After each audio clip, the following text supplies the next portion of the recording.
Selamat malam. Tarik napas perlahan. Biarkan tubuhmu melembut. Dan biarkan pikiranmu menapaki jalan panjang menuju masa kuno. Masa ketika batu-batu besar tidak hanya menjadi bangunan, tetapi menjadi doa yang ditanamkan di dalam alam. Lalu beritahu saya di mana kamu mendengarkan cerita ini, dalam keadaan apa, dan dengan perasaan seperti apa. Tulis di kolom komentar. Dan jangan lupa untuk subscribe channel ini agar saya tahu kamu suka dengan cerita yang saya berikan. Mari kita lanjutkan ke dalam cerita kali ini. Malam ini, kita akan berjalan ke sebuah tempat yang telah berdiri lebih dari 1000 tahun. Tempat yang menyimpan keheningan paling dalam.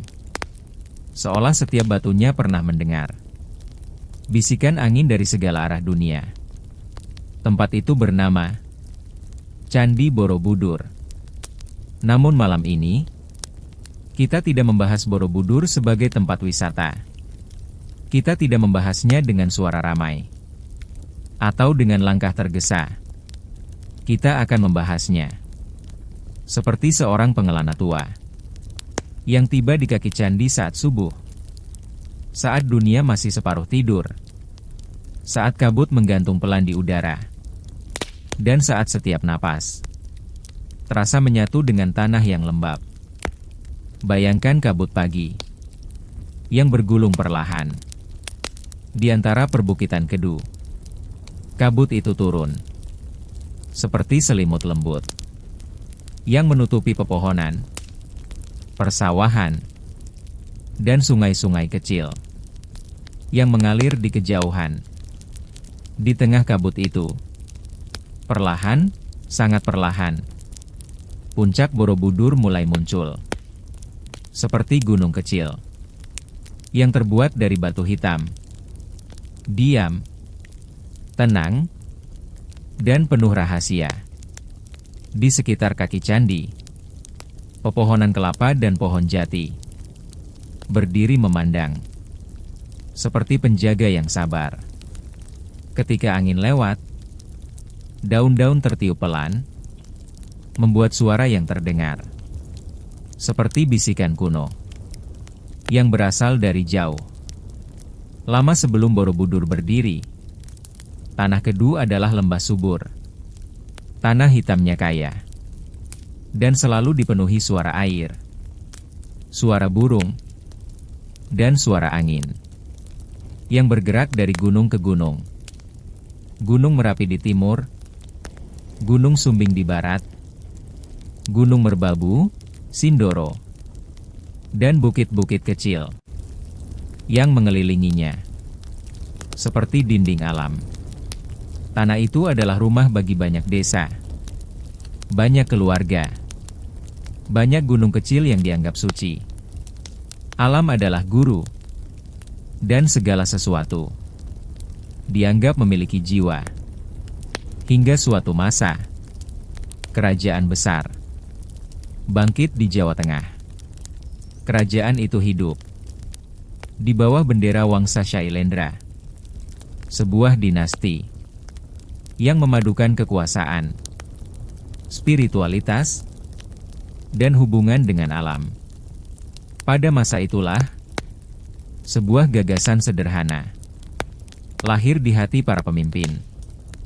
Membangun sebuah gunung buatan yang bukan sekadar bangunan, tetapi sebuah mandala, sebuah peta alam semesta yang diwujudkan dalam batu. Mereka tidak mencari kejayaan dunia. Yang mereka cari adalah tempat bagi manusia untuk memahami dirinya sendiri melalui perjalanan perlahan dari kaki candi hingga puncaknya. Pagi itu, di sebuah desa dekat perbukitan, orang-orang bangun lebih awal. Mereka tidak tahu bahwa hari itu adalah awal perjalanan panjang.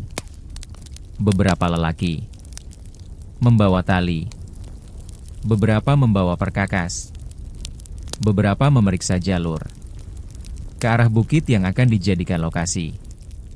Tidak ada suara keras. Tidak ada komando marah. Hanya langkah kaki yang bergerak pelan di tanah lembut ketika matahari baru mulai menyentuh puncak bukit.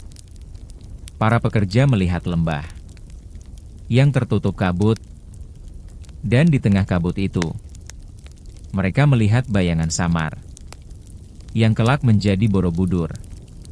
Mereka tidak tahu berapa lama pembangunan itu akan berlangsung. Mereka tidak tahu berapa banyak batu yang harus diangkat. Mereka hanya tahu bahwa mereka sedang membangun sesuatu yang lebih besar dari diri mereka sendiri. Sungai Progo mengalir di kejauhan, membawa gemericik air yang terdengar lembut, seperti mantra alam. Suara itu menjadi teman bagi para pekerja yang memulai hari pertama pembangunan. Dan di pagi itu, ketika kabut perlahan naik, dan sinar matahari menyentuh rumput basah, Borobudur memulai napas pertamanya. Napas yang lembut, tenang, dan penuh harapan. Malam ini, kita akan menapaki seluruh perjalanan itu. Kita akan menyusuri batu demi batu, kisah demi kisah, hingga mencapai puncaknya, yang sunyi dan damai. Perjalanan ini panjang, namun tak perlu tergesa. Biarkan dirimu berjalan perlahan. Biarkan matamu mengantuk. Biarkan ceritanya menyapa hatimu, seperti kabut pagi yang menyentuh kulit dengan kelembutan yang nyaris tak terasa. Bayangkan pagi yang lembut. Di kaki perbukitan Kedu, embun masih menggantung di ujung-ujung daun rumput, dan aroma tanah basah mengisi udara dengan wangi yang menenangkan. Disinilah, di antara gunung-gunung besar dan sungai yang mengalir seperti mantra, manusia dan alam mulai bekerja bersama-sama untuk membangun sesuatu yang jauh lebih besar dari keduanya. Para pekerja datang perlahan, dengan langkah yang tidak tergesa. Sebagian membawa tali, sebagian membawa kapak kecil, sementara beberapa lainnya hanya membawa tangan kosong dan tenaga yang disatukan oleh niat. Mereka tidak mengenal mesin besar, alat modern, atau kendaraan berat.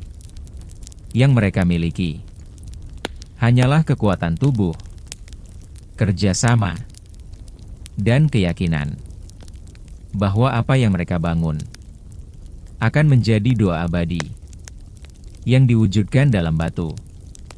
Di kejauhan, Gunung Merapi berdiri diam. Namun di dalam diamnya, ia menyimpan rahasia penting. Batu-batu vulkanik yang kelak menjadi bahan utama pembangunan Borobudur. Setiap kali Merapi meletus di masa lampau, ia menyebarkan batuan andesit ke seluruh lembah. Batu-batu itu mengeras selama ratusan tahun, menjadi permata alam yang menunggu disentuh manusia. Para pekerja pergi ke sungai untuk mengumpulkan batu-batu itu. Mereka menuruni jalan setapak yang dikelilingi pepohonan jati, melewati akar-akar besar yang menjulur seperti tangan tua yang menjaga jalur perjalanan. Di tepi sungai, arus air mengalir lembut, menggosok permukaan batu hingga halus dan dingin. Para pekerja memilih batu satu persatu, mengangkatnya dengan hati-hati, seolah batu itu mengandung sepotong kecil rahasia alam. Batu-batu itu kemudian ditumpuk di atas papan kayu besar. Beberapa orang menariknya menggunakan tali dari rotan, sementara yang lain mendorong perlahan dari belakang. Tidak ada teriakan. Tidak ada perintah keras. Hanya suara napas, suara batu bergesekan, dan suara sungai yang terus mengalir, menemani perjalanan panjang itu. Setiap hari, batu-batu itu dipindahkan ke kaki bukit tempat pembangunan, hingga akhirnya gunungan besar batu mulai terbentuk. Para ahli bangunan atau silpin dalam tradisi kuno mengamati tumpukan itu dengan mata penuh kesabaran. Mereka adalah penjaga ilmu, pengingat rumus kuno, dan pemegang sketsa mental dari apa yang belum ada, tetapi sudah mereka lihat di dalam imajinasi. Tidak ada kertas, tidak ada cetak biru. Semua rancangan ada di dalam kepala mereka dan dalam bahasa simbol yang diwariskan turun-temurun. Ketika tanah mulai diratakan, pekerja menancapkan kayu-kayu besar untuk menandai lingkaran pertama. Lingkaran itu akan menjadi dasar Borobudur, dan dari situlah mandala raksasa itu akan perlahan naik. Bayangkan suara-suara lembut dari kayu yang ditanam, suara tanah yang digali, suara pekerja yang saling bicara dengan nada rendah. Semuanya terasa seperti doa panjang yang dilafalkan bukan dengan kata-kata, melainkan dengan gerakan tubuh. Siang hari, matahari naik pelan, menyusun bayangan di antara pepohonan. Para pekerja berhenti sejenak, minum dari bambu air, dan duduk di batu besar yang menjadi tempat mereka beristirahat. Dari tempat itu, mereka dapat melihat hamparan lembah Kedu yang luas dan hijau, sawah-sawah kecil berpola seperti kain tenun, Sungai Progo berkilau seperti pita perak, dan nun jauh di sana, gunung-gunung tinggi menjaga langit biru seperti dinding alam. Para pekerja tahu bahwa apa yang mereka bangun harus seharmonis lembah ini, karena Borobudur bukan hanya bangunan, tetapi refleksi dari alam sekitarnya. Sore hari, ketika matahari mulai turun, angin membawa hawa dingin. Dengan cara yang sangat lembut, para pekerja mengumpulkan alat, membakar api kecil, dan merebahkan tubuh di bawah langit jingga yang berubah menjadi ungu. Mereka melihat ke atas, ke arah langit yang perlahan gelap, dan membayangkan candi yang suatu hari nanti akan berdiri megah. Namun dalam imajinasi mereka, candi itu bukan bangunan besar yang menantang langit. Ia adalah gunung kecil yang penuh kedamaian, tempat manusia naik, bukan untuk menunjukkan kekuasaan, tetapi untuk menemukan ketenangan dalam diri sendiri. Dan malam pun turun. Angin membawa suara hutan, suara jangkrik yang berulang lembut, dan suara api yang retak kecil di dekat kaki para pekerja. Di bawah cahaya bulan, batu-batu yang dikumpulkan hari itu bersinar lembut, seolah menyimpan energi yang perlahan terbangun, seperti manusia yang sedang tidur. Batu-batu itu menunggu waktu untuk menjadi sesuatu yang lebih besar dari sekadar batu. Mereka menunggu untuk menjadi Borobudur. Pagi selalu datang dengan cara yang sama di kaki Borobudur. Pelan, tidak tergesa, dan penuh kabut lembut yang bergerak seperti napas bumi. Di tengah kabut itu, Suara-suara rendah mulai muncul. Suara tali serat rotan ditarik. Suara kayu yang bergesekan. Dan suara langkah kaki yang menginjak tanah basah. Dengan ritme lembut dan teratur. Inilah hari-hari ketika batu-batu besar mulai dinaikkan ke atas bukit. Tahap paling melelahkan, namun paling sakral. Dalam pembangunan Borobudur, para pekerja berdiri melingkar di sekitar tumpukan batu andesit. Batu-batu itu terlihat dingin, gelap, namun memantulkan sedikit cahaya ketika matahari pagi menyentuh permukaannya. Sebelum mereka mulai, seorang tetua desa berjalan perlahan ke tengah lingkaran. Di tangannya, ia membawa mangkuk tanah liat kecil, berisi air dari sungai. Ia mengangkat mangkuk itu sedikit, seolah memberikan salam kepada batu dan manusia. Kemudian ia meneteskan air ke atas permukaan batu pertama, dan berbisik pelan, "Semoga ringan dalam perjalananmu." Para pekerja tersenyum kecil. Bukan karena batu itu benar-benar ringan, melainkan karena doa itu membuat hati mereka terasa ringan. Katrol kayu dipasang di antara dua pohon besar yang tumbuh alami di lereng bukit.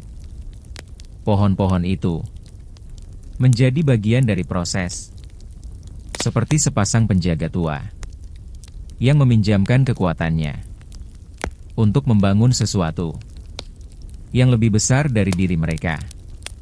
Tali rotan dilingkarkan ke batu, dililit kuat, namun tanpa melukai permukaannya. Kemudian, dengan aba-aba yang hampir seperti bisikan, para pekerja mulai menarik. Mereka tidak menarik dengan cepat.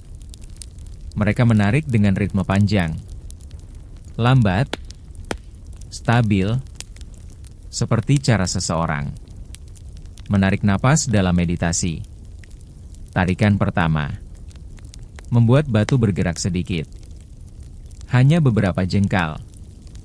Namun itu cukup untuk membuat dedaunan di sekitar bergetar halus ketika tali tegang menggesek batang pohon.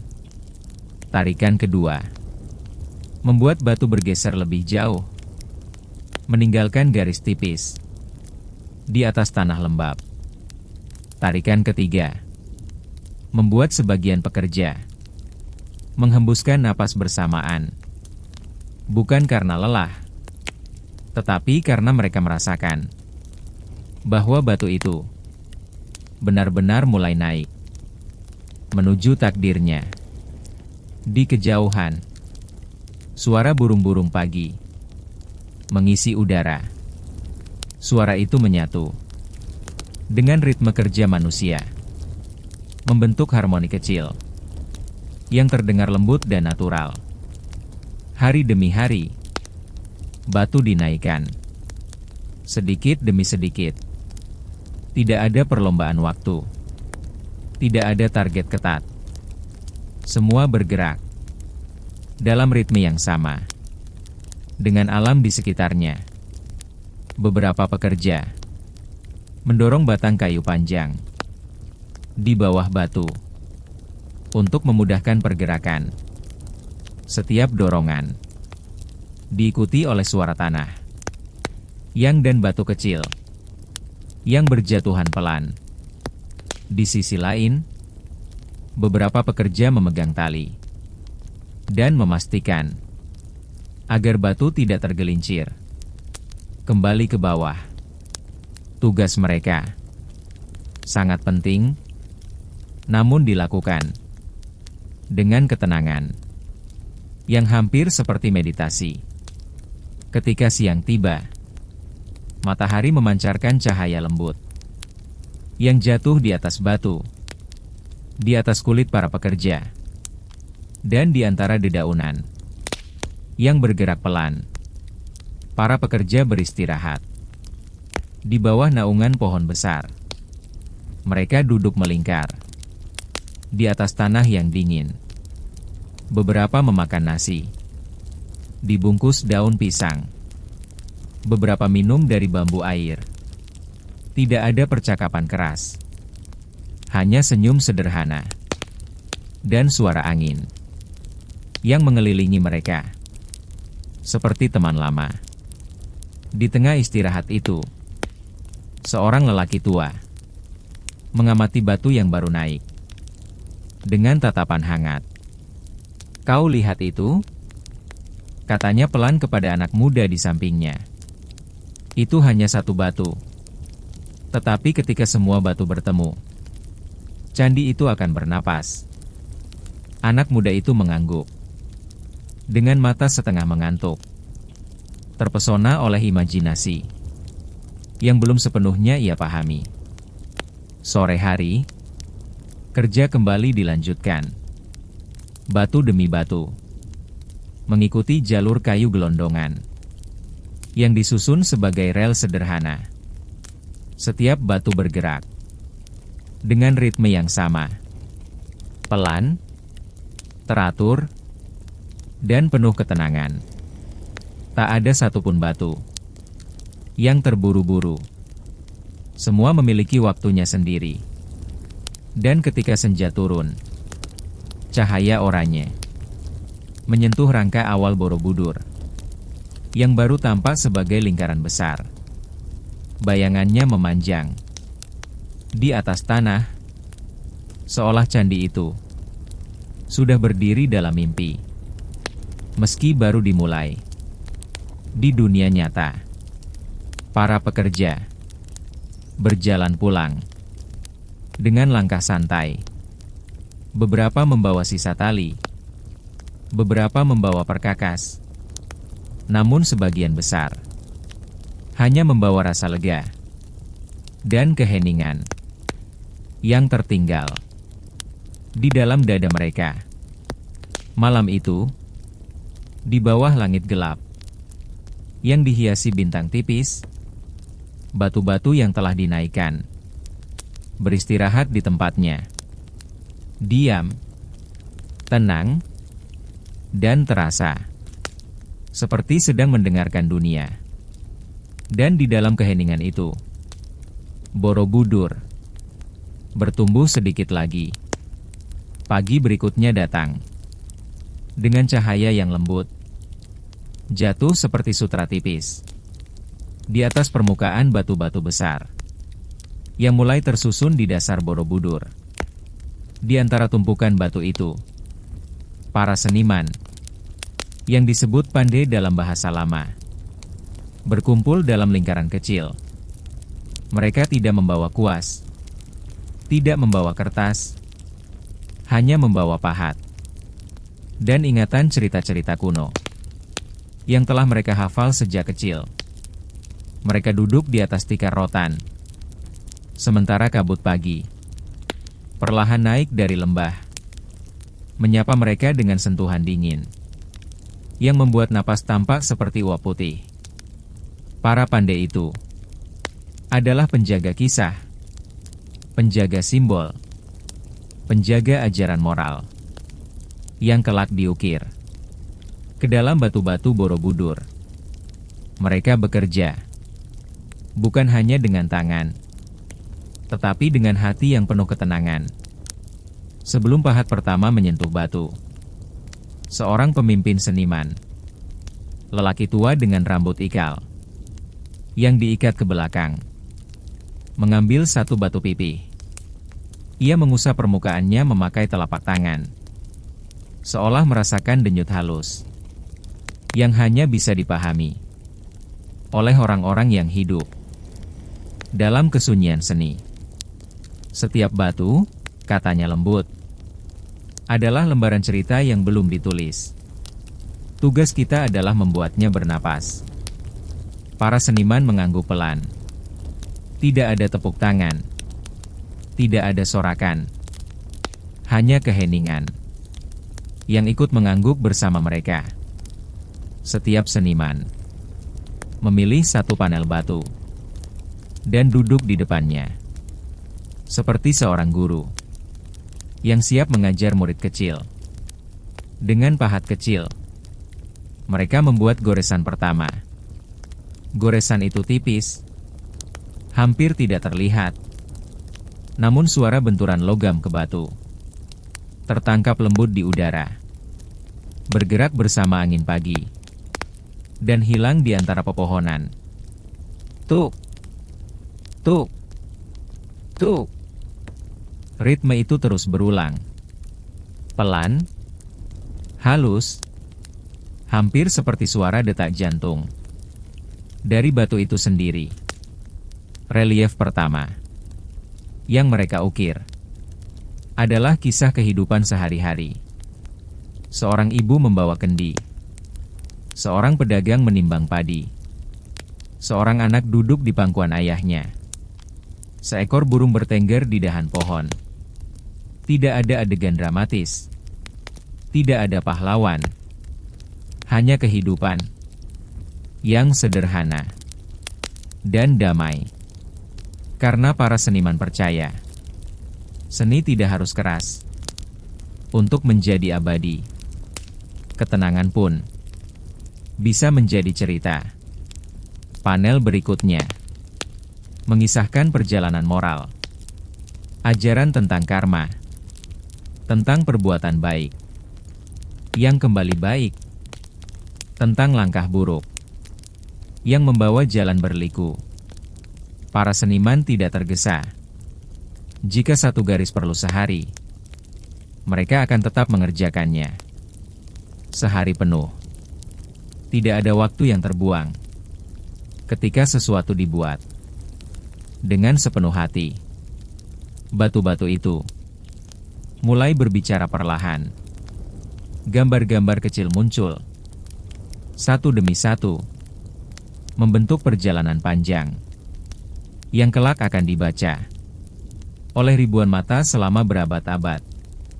Siang menjelang, dan matahari menurunkan sinarnya melalui celah-celah daun pohon jati besar. Cahaya bergerak pelan di atas ukiran yang baru selesai, membuat relief hidup, seolah bergerak. Burung itu terlihat seperti baru hendak terbang. Ibu yang membawa kendi tampak seperti ingin melangkah. Anak kecil dalam pahatan tampak seperti baru tersenyum. Seorang seniman muda menghentikan pekerjaannya dan mengamati cahaya itu. Apa batu bisa hidup? Tanyanya kepada gurunya. Sang guru tersenyum. Keriput di wajahnya mengikuti bentuk bibirnya yang lembut. Jika kau mengukirnya dengan hati yang tenang, ia akan hidup, jawabnya. Batu hanya meminjam hidupmu untuk menghidupkannya. Seniman muda itu mengangguk perlahan, meresapi kata-kata itu seperti air hangat yang jatuh ke dalam telaga dalam. Ketika sore hampir tiba, angin gunung berubah lebih sejuk. Para seniman menyimpan pahat mereka, membersihkan debu batu dari telapak tangan, dan duduk bersama para pekerja lain di bawah pohon besar.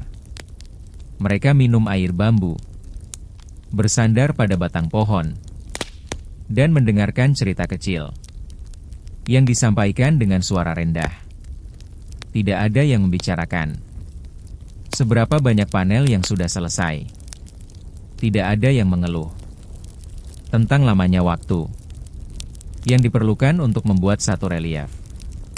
Semua menerima bahwa Borobudur dibangun oleh waktu, bukan oleh tergesa-gesa manusia. Saat malam turun, bulan muncul perlahan di langit yang masih biru tua.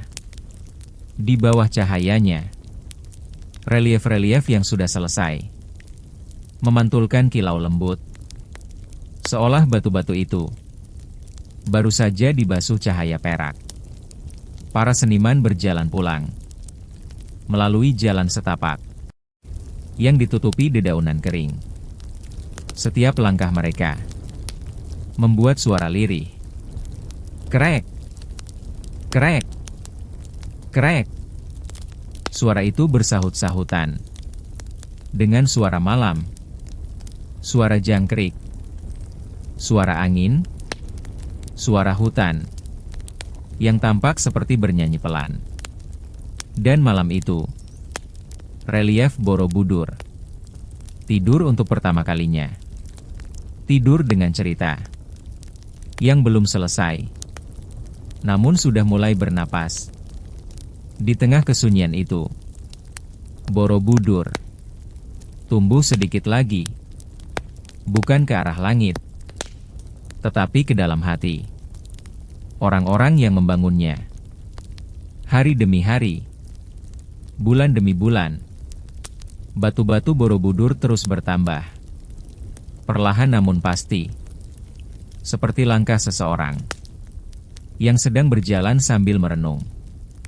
Ketika fondasi telah kuat, dan relief-relief di bagian bawah mulai selesai, para ahli bangunan memulai tahap berikutnya, membangun teras-teras yang akan naik berlapis-lapis menuju langit. Candi ini tidak dibangun seperti rumah, tidak dibangun seperti istana, tetapi seperti alam semesta itu sendiri.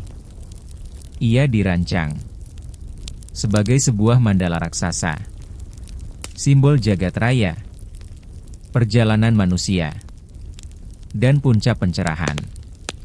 Di pagi yang berkabut, para pekerja berdiri di tengah struktur yang mulai meninggi. Udara di atas terasa lebih segar, lebih sejuk, dan angin lembah membawa aroma padi muda dari sawah jauh di bawah.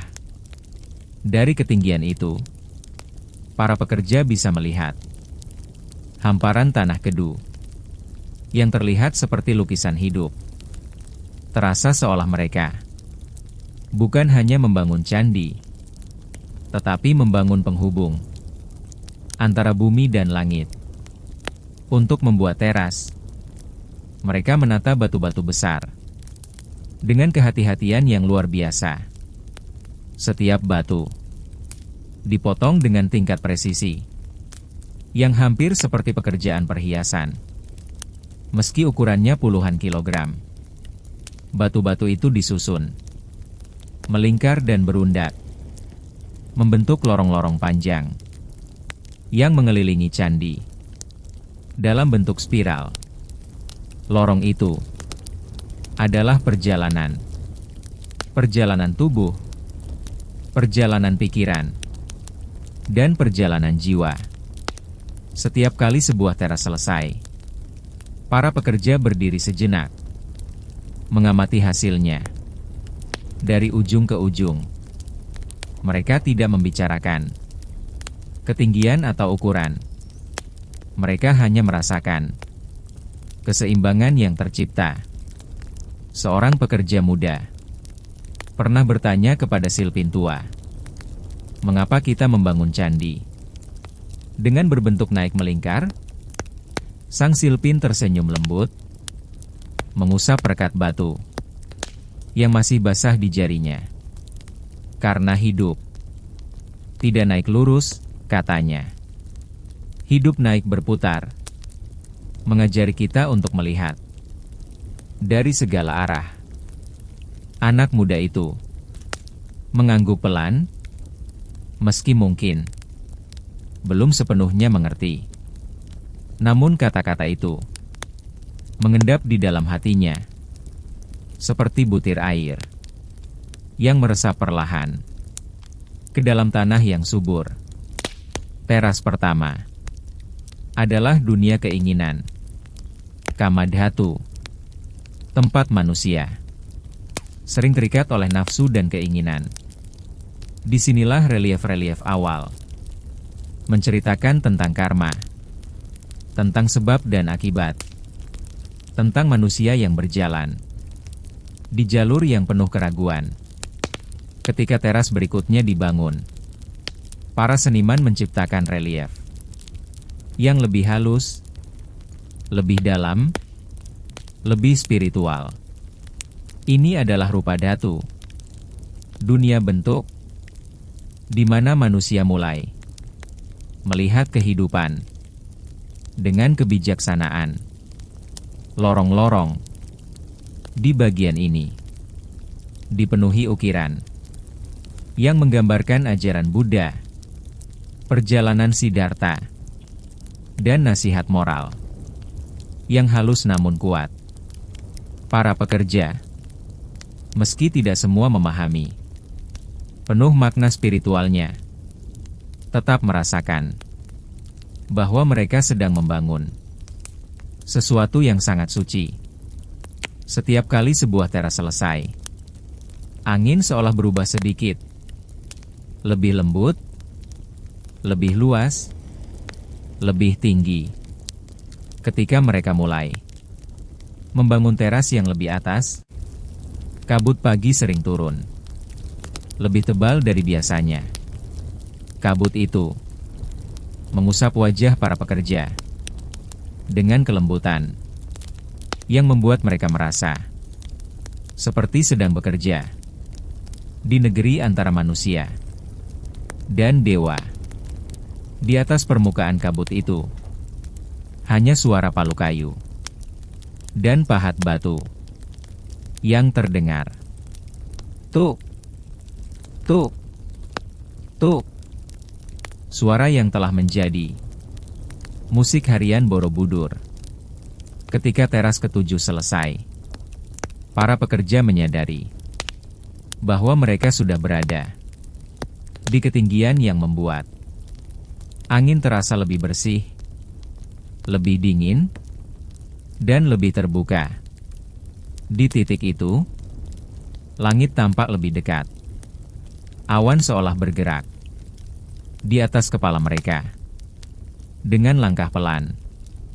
Pada sore hari, matahari tenggelam di balik Gunung Sumbing, memancarkan cahaya emas yang jatuh di atas batu-batu candi, yang kini mulai tampak seperti mahakarya, bayangan panjang dari struktur berundak, jatuh ke lereng bukit, membentuk pola-pola lembut yang bergerak ketika angin menggeser daun pohon.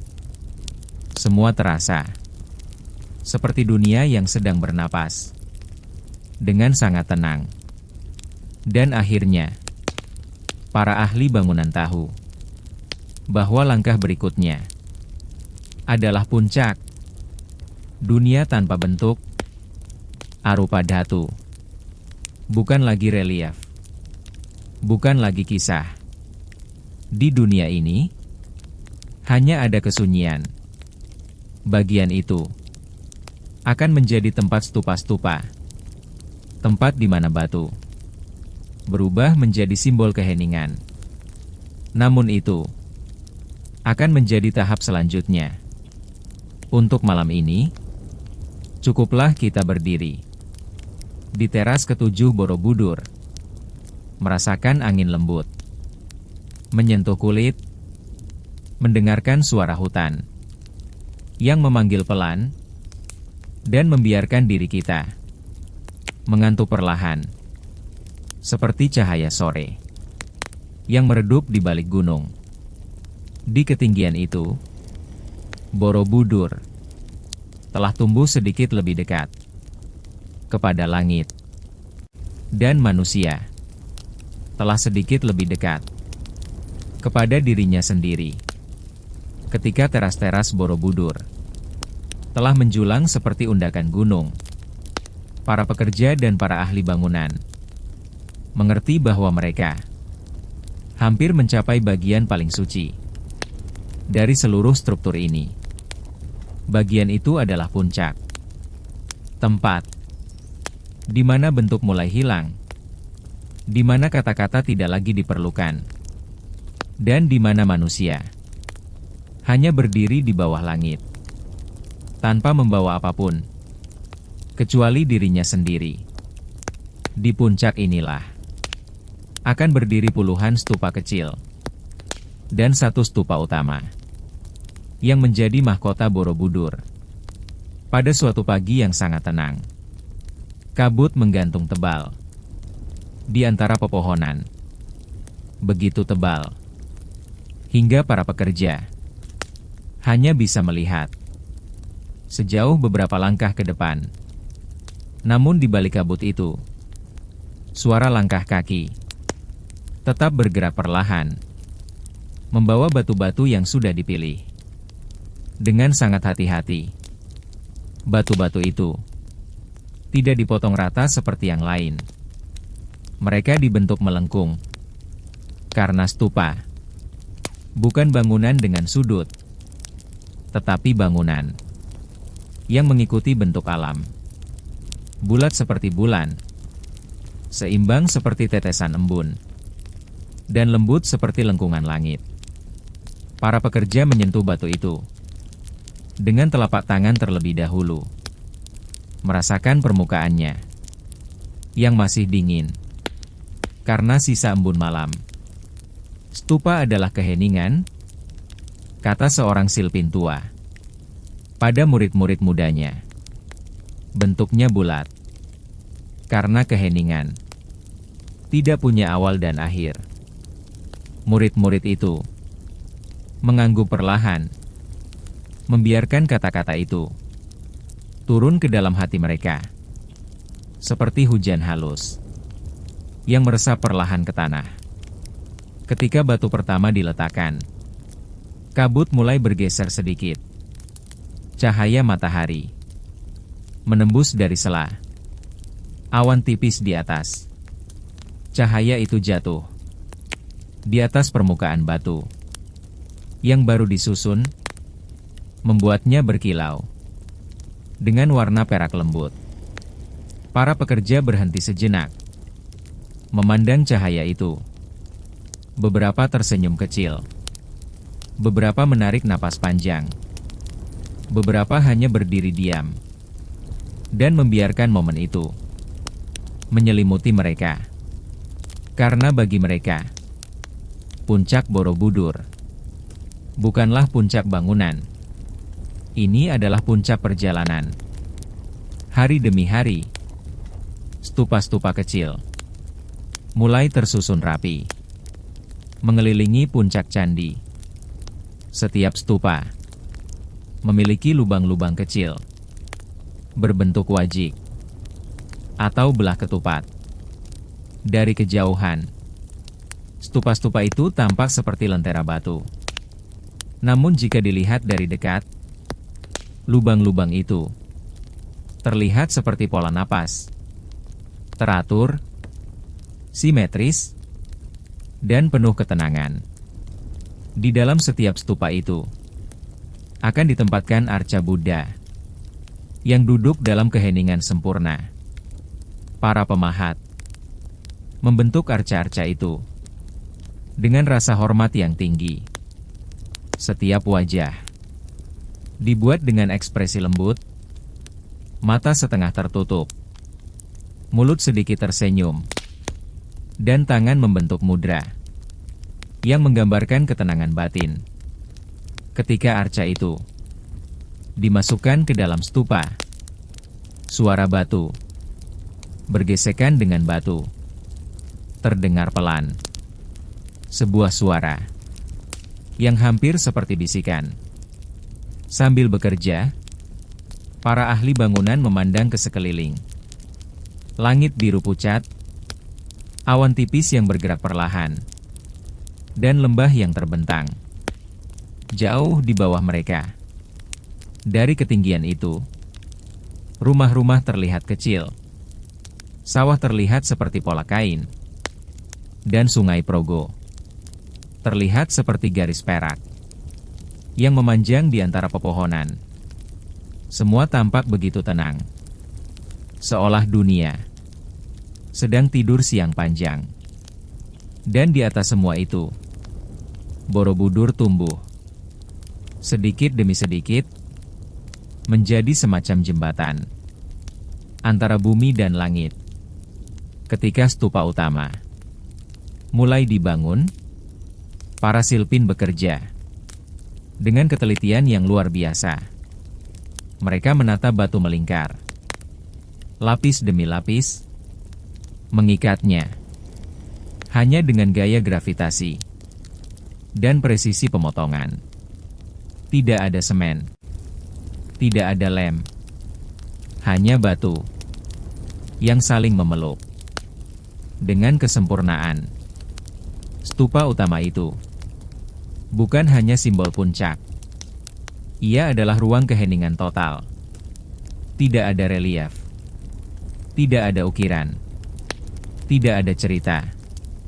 Ia adalah ruang kosong, mengajarkan manusia bahwa di puncak perjalanan batin, yang tersisa hanyalah diri sendiri dan dunia yang sunyi. Saat senja tiba, cahaya matahari menyentuh stupa-stupa itu dengan lembut. Cahayanya memantul di setiap lubang kecil, membuatnya tampak seperti lentera batu yang menyala dari dalam. Di bawah cahaya itu, puncak Borobudur tampak seperti tempat di mana waktu berhenti. Para pekerja duduk di salah satu teras, merenungi hasil kerja mereka. Beberapa menutup mata, mengatur napas, membiarkan angin lembut menyapu wajah mereka. Di dalam diam itu, mereka merasakan sesuatu yang tidak bisa dijelaskan, seperti ada ruang tenang di dalam dada mereka yang ikut terbentuk bersama stupa-stupa itu. Ketika malam turun dan bintang-bintang muncul, puncak Borobudur berubah menjadi siluet hitam yang berdiri anggun di bawah langit luas. Bintang-bintang berkelip perlahan di atas stupa, seolah berbicara dalam bahasa kuno yang sudah lupa didengar manusia. Angin gunung bergerak pelan, membawa aroma tanah basah dan suara lembut daun bambu yang bergesekan satu sama lain. Di malam itu, para pekerja tidur di berbagai sudut candi dengan kepala bersandar pada lengan dan napas naik turun seperti gelombang kecil.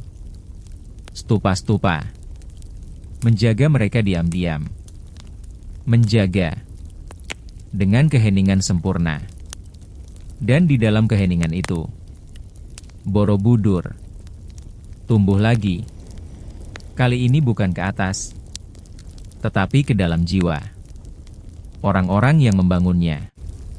Di suatu pagi ketika langit tampak pucat dan kabut seperti selimut tipis yang melingkari bahu Borobudur, para pekerja berdiri di teras keempat dan menatap ke arah puncak yang belum selesai. Hujan semalam meninggalkan tetesan air yang mengalir di antara sambungan batu, membentuk garis tipis yang berkilau seperti benang perak. Beberapa pekerja terdiam, memperhatikan gelombang kecil air yang turun perlahan, membentuk pola yang tampak begitu alami. Seolah batu-batu itu sudah tahu kemana air harus pergi. Namun para Silpin tidak menganggap itu kebetulan. Mereka tahu dengan pasti bahwa sejak awal Borobudur dirancang untuk berbicara dengan air. Beberapa hari kemudian, di bawah cahaya matahari pagi, seorang Silpin tua memanggil para muridnya.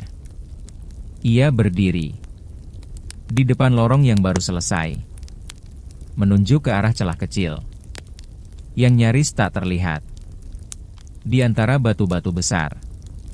Lihat itu, katanya pelan. Itu bukan cacat. Itu jalan. Para murid mendekat, mengamati celah itu. Dengan alis menyempit. Ini, kata seorang murid muda, jalur untuk air. Sang guru tersenyum lembut. Air selalu mencari jalan, katanya. Tugas kita adalah menyiapkan jalannya. Sejak awal pembangunan, para ahli bangunan telah mempelajari bentuk bukit, aliran air hujan, dan arah angin. Borobudur dibangun bukan untuk melawan alam, melainkan untuk bekerja bersamanya. Di balik dinding batu yang kokoh, terdapat ruang-ruang kosong kecil, ruang lega, yang tidak terlihat dari luar. Rongga-rongga itu bukan ruangan rahasia yang menyimpan harta karun. Rongga itu adalah paru-paru Borobudur. Ruang-ruang itu membuat candi bernapas, membantu air mengalir, membuat udara bergerak, dan mencegah bangunan menahan tekanan air. Ketika hujan turun, air akan masuk melalui celah kecil yang dibuat khusus, mengalir di dalam rongga, lalu keluar melalui saluran halus yang mengarah ke lereng. Tak ada genangan, tak ada air yang terjebak. Seorang pekerja pernah berkata, dengan suara kagum, candi ini tidak hanya berdiri di atas tanah, ia berdiri bersama tanah. Dan semua orang mengangguk perlahan. Suatu hari, awan tebal berkumpul di atas Merapi. Angin membawa aroma hujan, dan suara gemuruh terdengar pelan, seperti langkah jauh yang semakin mendekat. Para pekerja berhenti sejenak, mengamati langit yang mulai gelap. Hujan turun.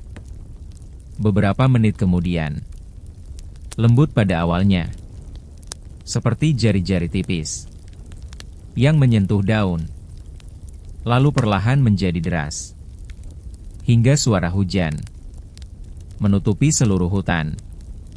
Para pekerja bernaung di bawah tenda bambu.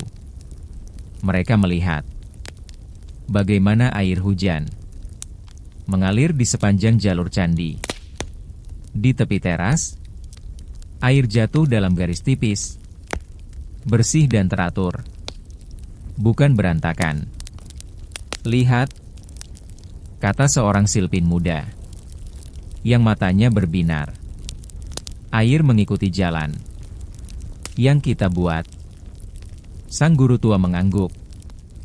Matanya menatap hujan yang memantulkan cahaya abu-abu. Itulah sebabnya, 1000 tahun dari sekarang, candi ini akan tetap berdiri, katanya lembut. Karena ia mengerti air. Perlahan, hujan mereda. Awan pecah, dan cahaya matahari muncul kembali. Jatuh di atas batu-batu basah yang memantulkan cahaya seperti permukaan kaca. Para pekerja keluar dari tenda, mengamati jalur-jalur air yang telah menyusut menjadi garis kecil. Mereka berjalan menyusuri lorong, memeriksa setiap celah, setiap sambungan, setiap jalur air. Tetesan air menetes dari stupa kecil, jatuh ke lantai batu. Dengan suara tik, tik, tik. Suara itu begitu lembut, hingga terdengar seperti jam alam yang menghitung waktu dengan cara paling pelan. Beberapa hari kemudian, para silpin mengumpulkan pekerja untuk menunjukkan sistem lain. Mereka mengetuk batu tertentu dengan palu kayu. Batu itu mengeluarkan gema berbeda, lebih dalam, lebih berongga. Di balik batu ini, kata sang ahli, ada ruang kosong yang mengalirkan air hujan ke bawah. Para pekerja menyentuh batu itu dengan ujung jari, merasakan dingin dari dalamnya. Semuanya, lanjut sang Silpin, harus berfungsi bersama. Borobudur bukan hanya batu. Ia adalah tubuh. Dan tubuh itu memiliki sistemnya sendiri. Pada suatu sore yang tenang, matahari turun perlahan. Di balik gunung merbabu, cahaya jingga menyentuh setiap stupa, setiap lengkungan, setiap dinding, yang kini mulai dipenuhi relief. Di kejauhan, hutan bergoyang. Di bawah angin senja, suara dedaunan bambu bergemerisik halus, memberikan irama lembut yang mengisi lorong-lorong candi yang masih basah oleh sisa hujan. Para pekerja duduk di salah satu teras tinggi, mengamati pemandangan itu dengan hati yang penuh ketenangan. Air, angin, tanah, dan batu, semuanya bekerja bersama. Bisik seorang pekerja muda, sang Silpin tua, yang duduk di sampingnya, menimpali pelan. Ketika kau membangun sesuai dengan alam, alam akan menjagamu. Dan di bawah langit senja itu, Borobudur tumbuh lagi. Kali ini bukan karena batu, tetapi karena keseimbangan. Karena candi ini selalu mengerti bagaimana menjadi bagian dari dunia yang lebih luas. Setelah bertahun-tahun batu dinaikkan, relief dipahat, lorong dibentuk, dan stupa disusun dengan ketelitian yang nyaris tanpa suara. Borobudur akhirnya mendekati bentuknya yang paling utuh. Pagi itu, ketika kabut lembah turun lebih tebal dari biasanya, para pekerja, para seniman, para Silpin, dan para tetua kerajaan berjalan perlahan menuju candi. Tidak ada perintah keras, tidak ada teriakan. Semua bergerak seperti rombongan kecil yang sedang memasuki sebuah mimpi. Di udara tercium aroma bunga kenanga dan daun pandan yang dibakar untuk upacara. Aroma itu naik perlahan bersama kabut, menciptakan suasana yang terasa suci namun lembut. Para seniman memeriksa ukiran terakhir mereka. Mereka menyentuh permukaan relief yang telah mereka kerjakan selama bertahun-tahun, menyapu debu halus, merapikan sudut kecil yang tersisa, dan mengusap garis wajah pada patung Buddha dengan kelembutan yang nyaris seperti belayan. Seorang pemahat tua menatap karyanya pada salah satu panel yang paling besar. Ia menghela napas panjang, bukan karena lelah, tetapi karena lega. Batu ini, katanya pelan kepada murid mudanya, telah menyimpan seluruh hidupku. Murid itu tersenyum lembut, menyentuh pahatan gurunya, yang menggambarkan kapal yang berlayar dalam badai, simbol perjalanan manusia. Guru, katanya dengan suara rendah, kau telah membuat batu ini bicara. Lelaki tua itu tidak menjawab. Ia hanya menutup mata sejenak, menyimpan momen itu di dalam hatinya. Di sisi lain, para pekerja memeriksa celah air terakhir. Mereka memastikan bahwa setiap jalur mengalir dengan benar, bahwa setiap rongga tetap terbuka, dan bahwa setiap sambungan dipasang sempurna. Candi ini, kata salah satu silpin, kepada para pekerjanya, akan hidup lebih lama dari kita semua. Kita hanya menitipkan waktu kita kepadanya.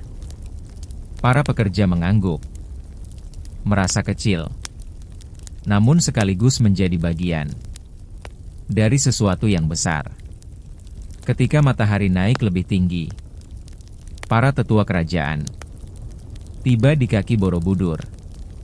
Mereka membawa sesaji sederhana: beras, air, bunga, dan seikat daun hijau. Upacara itu bukan upacara megah. Tidak ada gong besar. Tidak ada ribuan orang. Hanya beberapa pemimpin, beberapa pendeta, dan para pekerja yang telah mengabdikan hidup untuk membangun candi ini. Pendeta tertua berdiri di depan tangga pertama, mengangkat mangkuk kecil berisi air sungai. Ia menyalakan dupa, dan aroma kayu manis mengisi udara dengan kehangatan lembut. Semoga candi ini menjadi tempat kedamaian, bisiknya pelan. Semoga ia menjadi rumah bagi orang-orang yang mencari cahaya. Air dalam mangkuk itu kemudian dipercikan ke setiap sisi fondasi, seakan menyucikan semua perjalanan yang telah dilalui batu-batu ini. Setelah upacara sederhana itu selesai, rombongan naik perlahan, menapaki undakan dari lapisan paling bawah hingga ke puncak.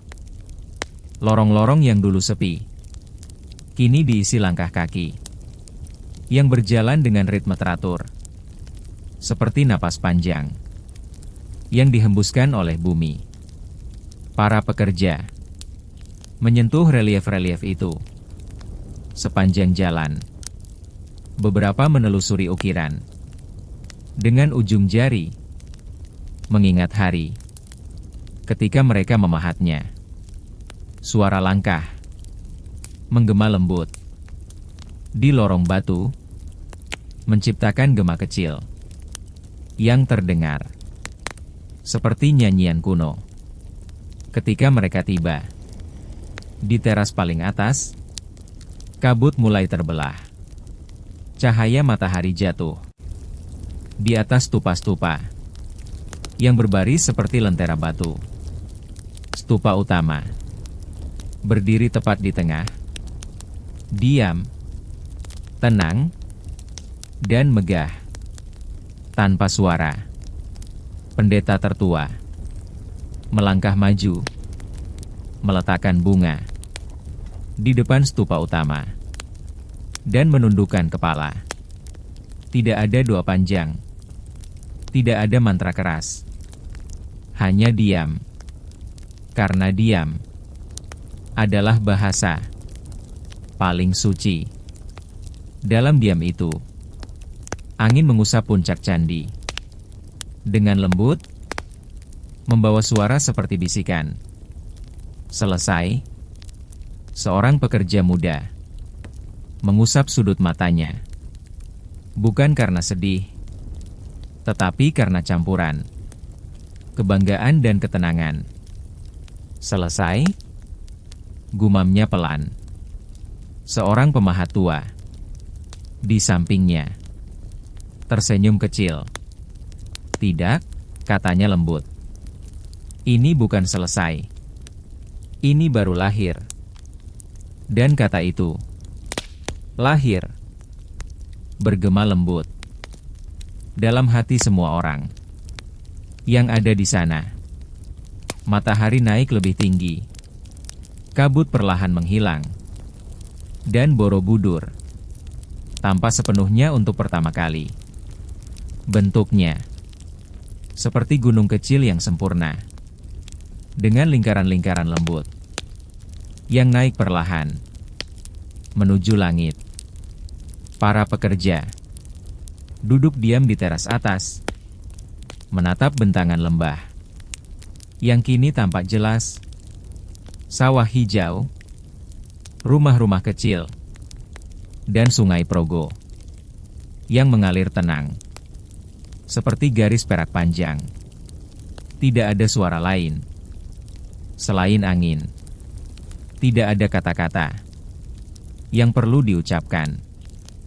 Borobudur telah lahir, dan dunia menjadi sedikit lebih tenang.